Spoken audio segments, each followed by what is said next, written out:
დაუბრუნდით პირდაპირ ეთერში, ვსაუბრობთ თამბაქოზე აქციზის გადასახადის დაგეგმილ ზრდაზე ჩვენ სტუმრებთან ერთად. ქალბატონო ელზა, თქვენ თამბაქოს ინდუსტრიასთან მუშაობის ხანგრძლივი გამოცდილება გაქვთ.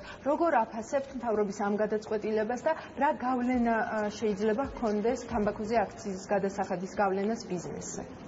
გმადლობთ სტუდიაში მოწვევისთვის, მივესალმები ტელემაყურებელს. გეთანხმებით, მე მქონდა ურთიერთობა თამბაქოს ბიზნესთან, როდესაც გახდით ჟურნალისტი და მუშაობდი ამ თემებზე აქტუალურად. აქედან გამომდინარე ეს ჩემი ინფორმაცია, რომელიც მივიღე ამ თემაზე მუშაობის დროს, არსად წასულა და შემდგომშიც, როდესაც უკვე აღარ მაქვს ამ ბიზნესთან არავითარი საერთო, მე ბუნებრივია დაინტერესებულა როგორც იურისტი, თუნდაც იმ ცვლილებებით, რომელსაც გვთავაზობს უკვე მომავალში ჩვენი რეალობა. მე მინდა თავიდანვე აღვნიშნო, რომ შევთანხმდეთ იმაზე, ალბათ ვერავინ შემეწინააღმდეგება იმაში, რომ თუ კი ადამიანს სურს სამწუხაროდ სურს იყოს თამბაქოს მომხმარებელი, მას აკრძალვით და თუნდაც სიგარეტის გაძვირებით ამ სურვილს ვერ გაუქრობთ. ჩვენ ვიცით, ყველანი ბავშვობიდან მოვდივართ, რამდენადაც მეტად იყო აკრძალვა, იმდენად მეტად იყო ჩვენი მხრიდან მოძებნილი საშუალება, რომ სადმე მოგვეძებნა რაღაცა ადგილი, სადაც ამას გავაკეთებდით. ანუ ეხლა გადმოვიდეთ. ეს მეორე მხარეა, მედლის მეორე მხარეა, რომელსაც ჩავიხრელები ქვია. კონკრეტულად ბიზნესის მიმართულება, მე ვეთანხმები გამოთქმულ მოსაზრებებს, რომელიც სიუჟეტში მოვისმინე, რომ აუცილებლად აქციზის ფასის მომატება გამოიწვევს და ეს დადასტურდა კიდეც თუნდაც იმ სტატისტიკით, რომელიც თქვენ სიუჟეტში იყო დაფიქსირებული, აუცილებლად გამოიწვევს კონტრაბანდის დას. ჩვენ აუცილებლად უნდა გავითვალისწინოთ პატივცემულო ტელემაყურებლებო და ყველა იმის გასაგონად ლაპარაკობ, ვისაც ხელი ეწიფება, რომ რაიმე მიმართულებით აქ გონივრული გადაწყვეტილებები მიიღოს, რომ ჩვენ ცხოვრობთ საქართველოში, სადაც გვაქვს სამწუხაროდ უკონტროლო ტერიტორიები, ოკუპირებული ტერიტორიების სახით.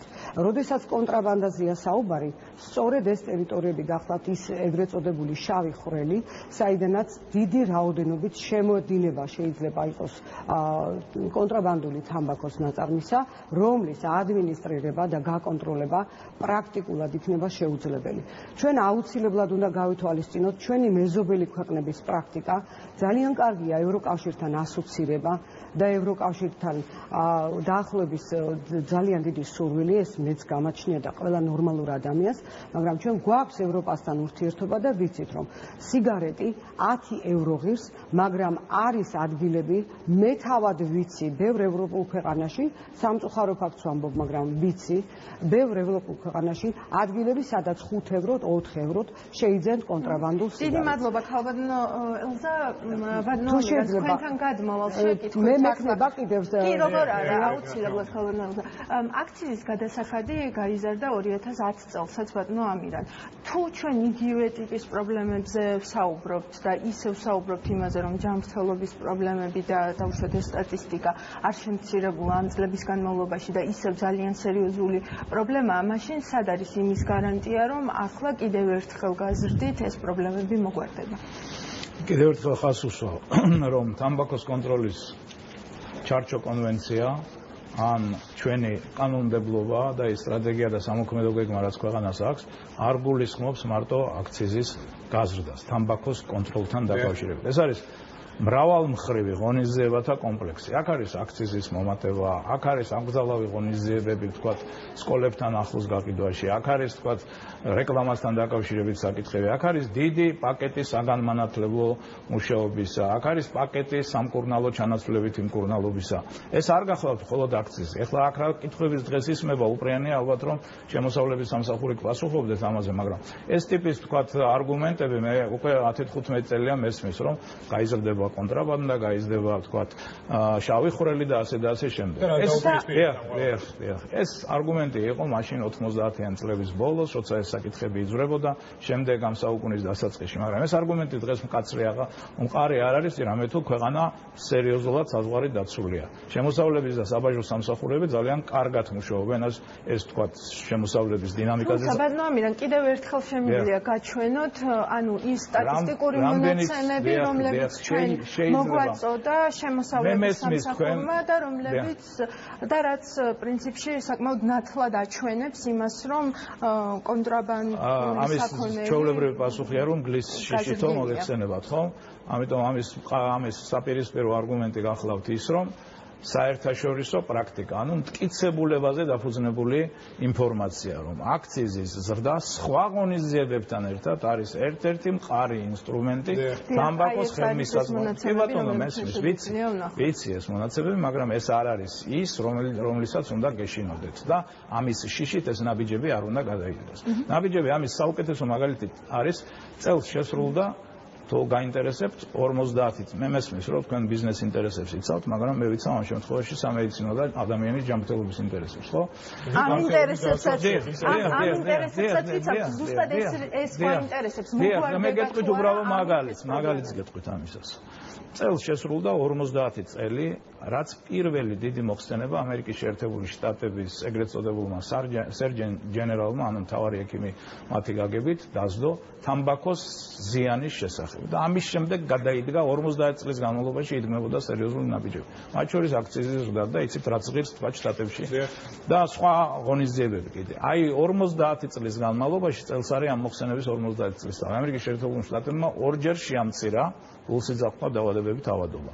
თუმცა ოკეანის მიღმა რო არ წავით, აქვე გამოსtildeება გვაქვს, იგივე აზერბაიჯანში 7.5%-ით არის გაზრდილი აქციზი, იგივე 12%-ით რუსეთში, მეზობლებში გვაქვს ეს გამოსtildeება. კი ბატონო, და ყველაზე საუკეთესო მაგალითი არის შტატებზე რო არა. ბრიტანეთის მაგალითით, სადაც საკმაოდ არ გინდა დიდ ბრიტანეთში წასვლა, რაც ბოლო 10 წლის განმავლობაში გააკეთა ერდოღანმა თურქეთში. არის ერთ-ერთი საუკეთესო მაგალითი. დიდი ბრიტანეთი მინდა მოვიყვანო იქიდან გამომდინარე, რომ ის არის ევროკავშირის წევრი ქვეყანა, თუმცა აქაც არის ასეთნაირად, რომ აქციზის ღირებულება გასაყიდიფასის თითქმის 17%-ია, 16.5%-ია და თუ რაოდენობა 1000 სიგარეტს აჭარბებს, ეს გადასახადი კიდევ იზრდება. თუმცა ძალიან ბევრი კვლევა არსებობს, რომელიც აჩვენებს, რომ დიდ ბრიტანეთში სიგარეტების 60%-ზე მეტი სწორედ ჩაუბაზარზე იყიდება. ანუ რეალურად საკმაოდ არაერთგვაროვანია ეს მაგრამ ამავე დროს მეორე კვლევა, ერთ ექსციფრი არ არის სწორი. 60%-ით ბრიტანეთში შავბაზარზე არ იყიდება სიგარეტის, არ არის ეს ციფრი სწორი. მაგრამ მეორე მხრივ თქვენ ნახეთ დიდ ბრიტანეთში მწებელთა რაოდენობის შემცირების დინამიკა და შესაბამისად გულსიზრდათა დაავადებების შემცირების დინამიკა. ამას მიაქციეთ ყურადღება. კი ბატონო, მიუხედავად იმისა, რომ ჩვენ ჯანმრთელობასაც ვიცავთ, მე მაინც ვალდებული ვარ, რომ ბიზნესის კუთხით წავიდეთ ჩვენი საუბარი. გავიხსენოთ გასული წლის სექტემბერი, როდესაც აქტუალური იყო კვლავ ეს თემა. მაშინ საპარლამენტო უმრავლესობაში აცხადებდნენ, რომ იგივე აქციზის გაზრდა დაახლოებით 26 მილიონით შეავსებდა ასე ვთქვათ ბიუჯეტს, უფრო მეტდანამაც შეიტანდა ქვეყნის ბიუჯეტში. საპირისპირო იყო იგივე კომპანიების წარმომადგენლების პათოსი, მათი განცხადებით იგივე კონტრაბანდული სიგარეტის შემოდინება და ასე შემდეგ პირიქით სახელმწიფო ბიუჯეტს უფრო და უფრო დააკლებდა თანხებს. ეს გააკარწყლა მაშინ ფინანსთა მინისტრის განცხადებამ, თუ გახსოვთ. მე ახლა მინდა გკითხოთ ორივე სტუმარს, პირველ რიგში მიიღებს თუ არა ბენეფიტებს ქვეყნის ბიუჯეტი აქციზის გაზრდით და ქალბატონ ელზასთან მექნება კითხვა, რა საწინააღმდეგო რას დაუპირისპირებდით ამ პათოსს ზოგადად. დავიწყოთ თქვენი ბატონო ამბინა და ძალიან მოკლედ და შემდეგ გადავდივართ. კი ბატონო, მოკლედ გიპასუხებთ. ზოგადად აქციზის ზრდას და უპრიანია რომ ამაზე კიდევ ერთხელ ვამბობ, შემოსავლების სამსახური მოიწვიოთ, აქვს ორმაგი ეფექტი. ყველგან და საქართველოს არ არის გამონაკლისი. ეს არის ეფექტი ადამიანის ჯანმრთელობაზე და ეფექტი შემოსავლებზე. ის შემოსავლები ძალიან ბევრ ქვეყანაში არის სპეციალური გადასახადი, თქვათ, იგივე თამბაქოზე, ალკოჰოლზე და ასე შემდეგ, რომელიც მიემართება შესაბამისად ძალიან ბევრ ქვეყანაში ჯანდაცვის ფონდებში. რამე თუ აქციზური საქონელი ცნობილია, რომელიც თქვათ, გარკვეულად ჯანმრთელობაზე უარყოფითი ეფექტი აქვს, სწორედ ხდება ამით კომპენსირება. ესე იგი, აქციზის ზრდას ამ შემთხვევაში აქვს როგორც წესი ყველგან ორმაგი ეფექტი. ერთის მხრივ ჯანმრთელობაზე სარგებელი და მეორეს მხრივ სავალუტო ფონდის მოხსენებაშიც მოხდა თამბაქოს აქციზის ზრდის საკითხი მიმდინარე წლის ზაფხულში და იქ იყო რომ ბიუჯეტის დეფიციტის შესამცირებლად იმისთვის რომ თლიანი შიდა პროდუქტი 3%-მდე შემცირებულიყო ბიუჯეტის დეფიციტი ამისთვისაც გადაიდგა ამისთვის ნაბიჯები, რაც ანუ პირველი წამყვანი მაინც გახლავთ ჯანმრთელობის საკითხი. და საბიუჯეტო პრობლემები ზოგიერთში იყო ამის არა, პრობლემები არა, ხალბატონო, დამატებით შემოსავლების ბიუჯეტი. ბატონო ამინა, მაგრამ მაშინ რა რგობა დაგვიფიქსირდა და სწორედ აქედან ამიტომ ამაზე თუ შეიძლება გამომდინარე ფინანსთა მინისტრს ელაპარაკე. კი ბატონო, გასაგებია, ბატონო ამინა დაგიბრუნდებით აუცილებლად, თუმცა ეხლა რო არ დაგვეჩაგროს ასე ვთქვათ ბიზნესის წარმომადგენელი, ბატონო ელზა, ჩემი კითხვის, ანუ გავიმეორებ ჩემი კითხვის შინაარსს, ძირითადად ხომ არ მოდის თქვენი აზრით წინააღმდეგობაში იგივე ვთქვათ ბიუჯეტის შესაძლო ბენეფიტები, აქციზის ზრდით და თუნდაც ბიზნესის, ასე ვთქვათ, პათოსი. რა თქმა უნდა მოდის წინააღმდეგობაში და არგუმენტს გეტყვით რატომაც. წეგან იყო საუბარი იმაზე რომ ესე იგი თურმე სტატისტიკა გვიჩვენებს რომ დიდ ბრიტანეთში თუ არ მეშლება ესე იგი შემცირდა თამბაქოს მომხმარებელთა რაოდენობა და გულსიხსახეთ დაავადებულთა რაოდენობა. მე გეტყვით საპირისპიროს, როდესაც წეველთა გარკვეული კონტინგენტი, ეხლა მე ვსაუბრობ საშუალო ფენაზე, რომელსაც არ შეუძლია გაძვირებული პროდუქციის შეძენა. აუცილებლად მოძებნის იმ შავი ხვრელიდან შემოსულ პროდუქციას და გადაინაცვლებს შავ ბაზარზე, ჩვენ უკვე ვეღარ გავაკონტროლებთ რამდენი ადამიანი არის მწეველი. წეველის გაკონტროლება ჩვენ შეგვიძლია მხოლოდ იმ შემთხვევაში, როდესაც კაცრად აღრიცხულია სწორედ იმ აქციზით, რამდენი თამბაქოს ნაწარმი შემოდის და რეალიზდება ბაზარზე. ხოლო შავი ხვრელიდან შემოსული კონტრაბანდული თამბაქოს ნაწარმის მომხმარებელი რამდენია და რამდენს დაემართა გულსისხლავთა დაავადება ან უფრო უარესი, ეს უკვე შეუძლებელი ამის გაკონტროლება. ერთი რამ მინდა გითხრა ძალიან მხოლოდ დამასრულებინეთ.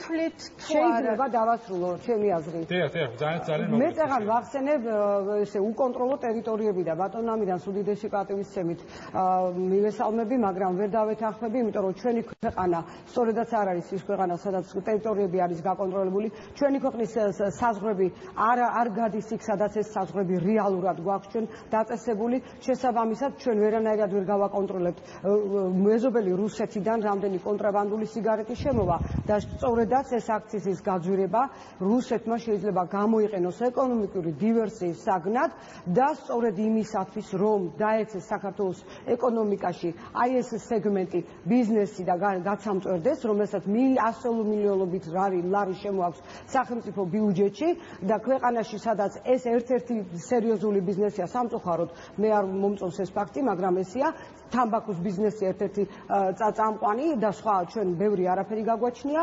ჩვენი ეს შემოსავლები დაიკლებს და მე მინახავს კიდევ ვიმეორებ ევროპის ბაზარზე თამბაქო მალფუჭადი პროდუქტია, ყველამ ვიცით, შემოტანილი აქციზი ერთჯერადად გადახდილი, კი ბატონო გეთანხმებით, მაგრამ შემდეგ იმის გამო რომ ეს პროდუქცია არ არის რეალიზებული, ის არის დაობებული, ჩამოწერილი, გადაყრილი, სამაგიეროდ აყვავებულია შავი ბაზარი და კარგავს აუცილებლად ბიუჯეტის შემოსავლა. შეზღუდულები ვართ, ბატონო ამინანცეთ მინდა რომ დაუსვრო ეს შეკითხვა. ბატონო ამინანც, სწორედ იმიტომ რომ მაღალი დამოკიდებულება არსებობს, ესე ვთქვათ, თამბაქოზე. არ თვლით იმას და იმ ყველა იმ რისკის გათვალისწინებით, რაც ქალბატონმა ელზამაც თქვა.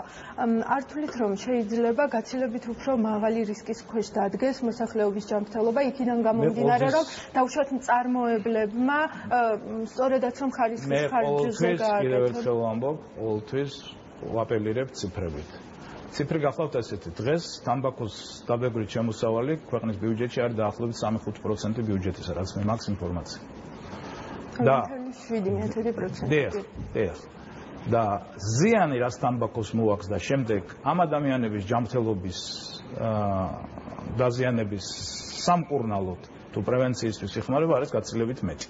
ამიტომ ეს არის პოლიტიკური კონსენსუსის საკითხი. რა გვირჩევნია ჩვენ ჯანმრთელი ახალგაზრდა თაობა?